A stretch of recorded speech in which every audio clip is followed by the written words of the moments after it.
oled jõudnud kanalile Eduardi autovideod, Eduard minu nimi ja räägime täna siis saasteklassidest ja autondusest selles natukene laiemas vaates. Ma ei hakka sind vaevama nende saasteklassi täpsete numbrite ja igasuguste milligrammide ja asjadega, vaid lihtsalt jagan sinuga mõtteid, mis mul tekkisid, kui ma seda teemat kõike natukene uurisin. Lugesin Wikipeediat, vaatasin Eurostati ja tekkis väga palju huvitavaid mõtteid ja siin nad on. Eesmärk on loomulikult siis seadusandjatel ja ka siis autotootjatel luua meile võimalikult puhtad, toredad, rõõmsad, rohelised autod. Ma valisin ka meelegi täna rohelise särgi sel teemal, et läheks paremini see roheline teema peale. Aga ei, ma ei ole mingisugust rohepööret oma peas läbi teinud, aga mida ma avastasin ja kui sa vaatad näiteks tänast Euro 6 just nimelt diiselautot ja missugused normid sinna on siis pandud, siis tead, olukord on päris kummaline. Euroopa masinad peavad olema meil siis nii puhtad, et põhimõtteliselt, kui sa võtaks täna kõige ilusama diiselmasina ja viiks selle maailma kõige räpasemasse kohta õhu mõistes kuhugi Indiasse, New Delhisse, siis sisuliselt võiks öelda, et see masin toimib seal õhupuhastina, mitte õhusaastajana.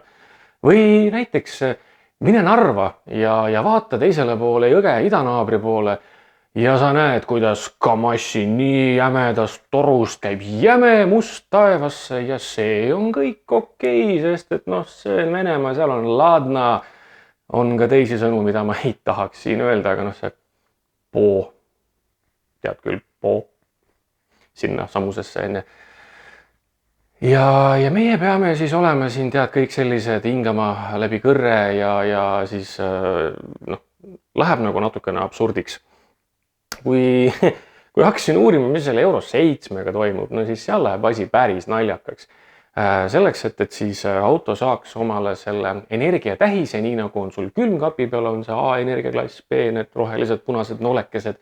Ja autodel on sama lugu, aga Euro 7 puhul on siis tarvis arvesse võtta lisaks ilmselgetele saastetele, mis sealt torust lendab, rehvitolm, mis tekib auto sõitmisel, siis on vaja arvesse võtta piduriketastest ja klotsidest tulevad mikroühikud ja minu arvast, mis oli kõige naljakam, ma ei tea, kuidas nad seda mõõtma hakkavad, aga ka bensiinipaagi tuulutussüsteemi torustikust väljuvad aurud.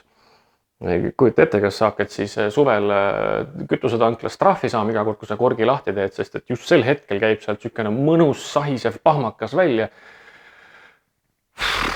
Raske öelda, aga tundub, et läheb natukene absurdi ja mul hakkab tekkima tunne, et Euroopa autotööstus ja Euroopa siis seadusandjad hakkavad siinkohal natuke endale taskusse laskma.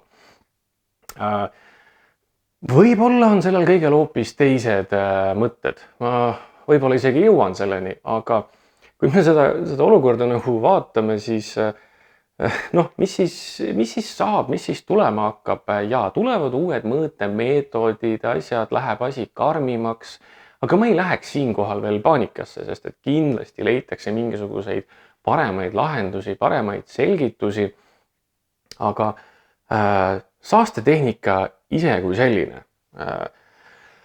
Kunagi oli see ainult katalüsaator, siis tulid meil EGR-süsteemid, siis tulid meil tahmafiltrid, nüüd on meil siis SCR-süsteemid, ehk siis AdBlue rahvakeeli ja nii edasi, et mida uut põnevat, eks aeg näitab.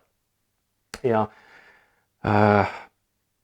ühest küljest tundub see nagu ju natukene sükene jabur ja kiusav teema ja enne kui me järgmise mõtte juurde tulen, ma ütlen kohe ära, et puhtalt mootori seisukohast, mitte keskkonna, mitte äri, mitte millegi, puhtalt mootori seisukohast. Igasugune keskkonnatehnika on talle halb uudis. EGR-süsteem ummistab meile sisselaskekanaleid, vähendab mootori siis gaasivahetusvõimekust, tahmafilter tekitab meil tarbetut vastusurvet süsteemis ja perioodiliselt käseb mootoril töötada väga agressiivsetel režiimidel, et seda tahma sealt välja põletada. ja nii edasi ja nii edasi. See on kõik miinus. Aga teisest küljest, kui me vaatame mõningaid Indoneesia riike, ütleme seal Aasia, Venemaa mingid nurgad ja me näeme, missugused on seal siis jõed, metsad, taevas. Ausalt öeldes ei teki tahtmist sinna nagu väga pikaks ajaks jääda, pigem oleks sellises sinise veega rohelises maailmas. Kas autod on just need ainsad, kes seda mõjutavad? Mul on siinkohal raske öelda. Küll aga natukene uurimustööd tehes sai nagu selgeks, kui palju sõiduautod vähemasti Euroopas tarbivad ära üleüldse vedelkütust. Ma olin kogu aeg arvamusel, et lennutransport on see kõige suurem õgard, aga tuleb välja, et vähemasti Euroopas on sõiduauto või ütleme mitte sõiduauto, auto kui selline. Siin on siis veokid, kaubikud, bussid, sõiduautod, mootorrattad, ütleme siis mõnusad, tavalised, õiged sisepõlemismootoriga masinad on need, mis tarbivad ära ligemale 40% kogu vedelkütusest. Nii et sõiduautode või ütleme siis autode maailma saasteklassidega nagu siis reguleerimine tundub isegi natuke mõistlik mõte ühest vaatest. Teisest küljest jällegi me ei saa unustada seda, missugune energia ja loomulikult milline meeletu raha liigub selles samas sektoris, kus sedasama saastevastaste tehnikat siis toodetakse. Üks põnev küsimus näiteks on sellesama AdBlue vedelikuga.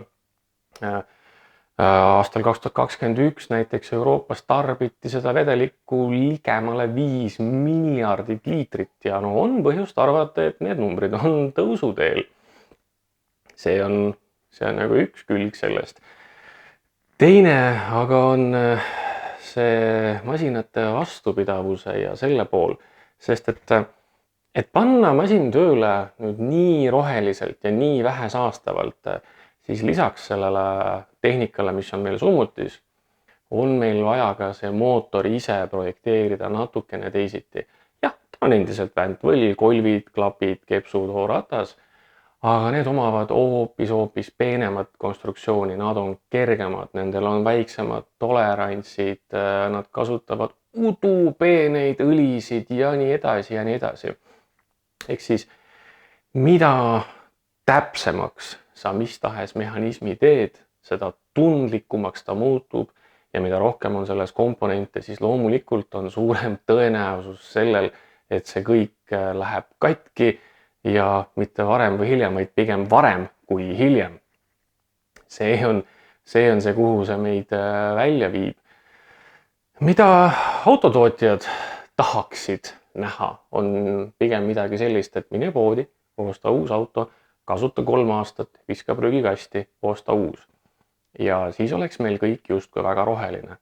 Küll aga jääb jällegi see taastootmise küsimus ja siin on väga raske nagu seda keskteed leida. Et ühest küljest me saame näha seda rahalist poolt, teisest küljest jällegi, kui sa vaatad Euroopas ringi, siis üldiselt on taevas sinine ja muru on roheline. Et see tõde on ilmselt siin kuskil vahepeal.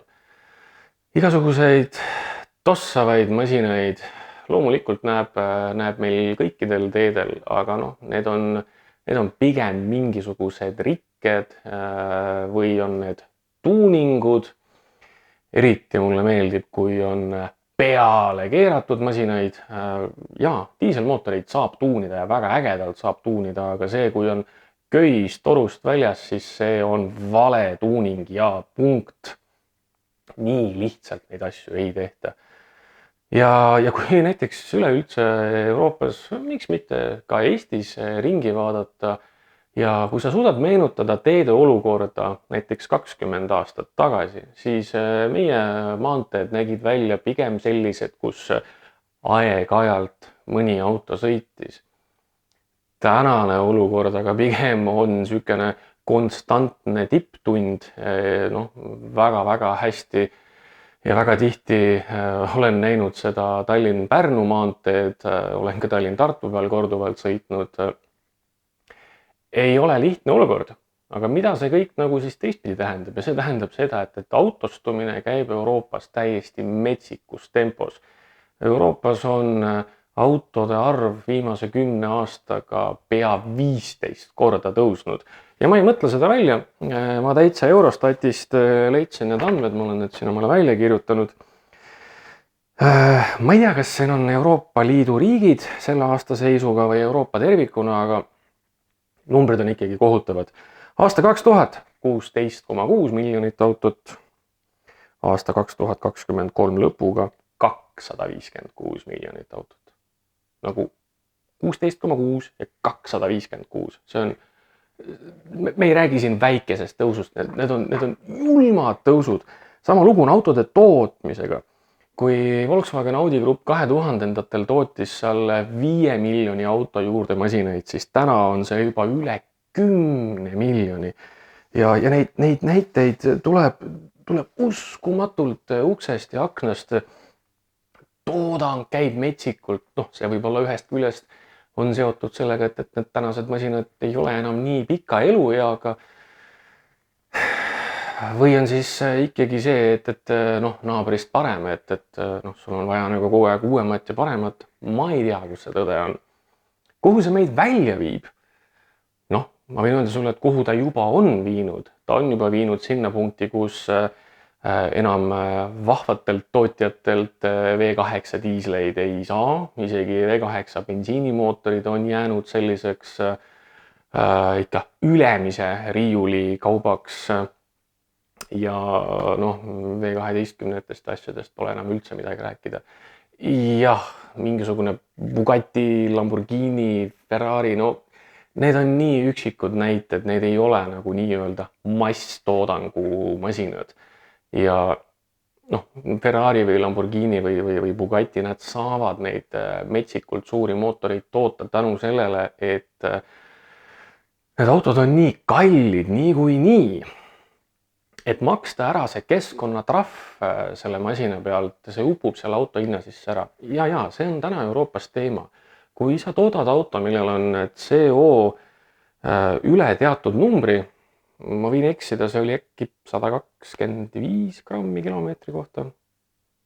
Okei, ära võtta seda kui fakti, aga see number on kirjas, see number on fikseeritud. Ja kui sa toodad masina, mis on üle sellest, siis sa maksad iga grammi eest trahvi.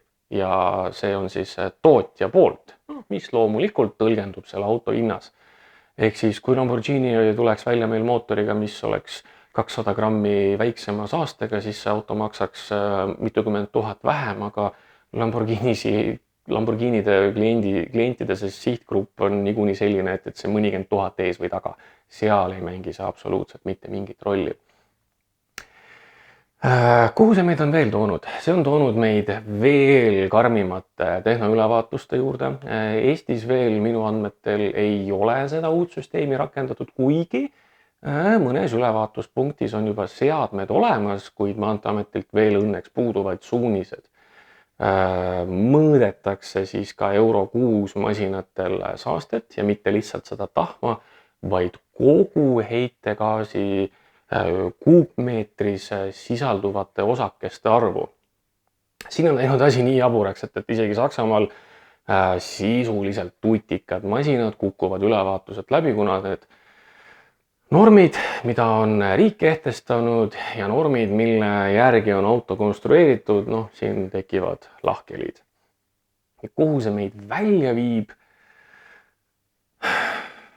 Ma ei oska päris täpselt öelda, aga ma üsna nagu tugevalt tunnen, et tegelikult surutakse meid elektri peale. Ma väga loodan, et suured mainekad tootjad, kes juba täna on metsikult investeerinud vesinikutehnoloogiasse, et nad jõuavad selle vesinikuga kuhugi sellisesse kohta, et me ei peaks kõik patareidega sõitma. Sest eks ole sealgi omad probleemid.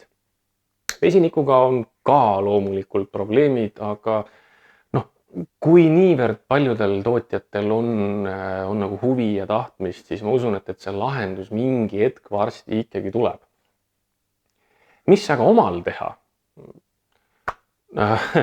Mina ütlen näiteks niimoodi, et mina hoian oma 3-liitrisest Euro 4 diislist 10 küünega kinni ja teen kõik, et see tramm põriseks veel pikki aastaid, sest et ausalt öeldes mulle ei meeldi need üle timmitud, kinni poodud masinad.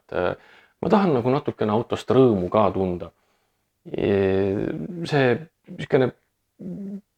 selline auto, millel puudub karakter, mis on ehitatud ainult mingisugusele äärmisele ökonoomsusele, ei ole lihtsalt minu jaoks. Võib-olla ma olen dinosaurus, võib-olla mina olengi selle kogu maailma kurja juur, et ma sõidan vana autoga ja ma ajan summutitorust välja mingisugust pesuehtsat vähkgaasi. Võib-olla, kuigi ma ka julgen siinkohal selles kahelda, sest jällegi see taastootmise vajadus. Kummaline, tõeliselt kummaline on see olukord. Kindlasti tuleb varsti selle kohta ka mingit infot juurde, mis selle Euro 7-ga saab, kuidas nad hakkavad siis ikkagi seda bensiiniauru saastet mõõtma. Elame näeme. Seniks kuniks aga aitäh sulle, et sa leidsid aega selle video läbi vaadata. Ja anna mulle teada kommentaarides, kuidas sulle mu mõttekäik tundus, kas sa oled minuga nõus või sa pakuks mingi parema lahenduse ja ühtlasi anna mõtteid soovitusi järgmisteks videodeks ja meelega teeme selle asja ära. Seniks kuniks aga aitäh sulle, et sa leidsid aega vaadata ja näeme peagi.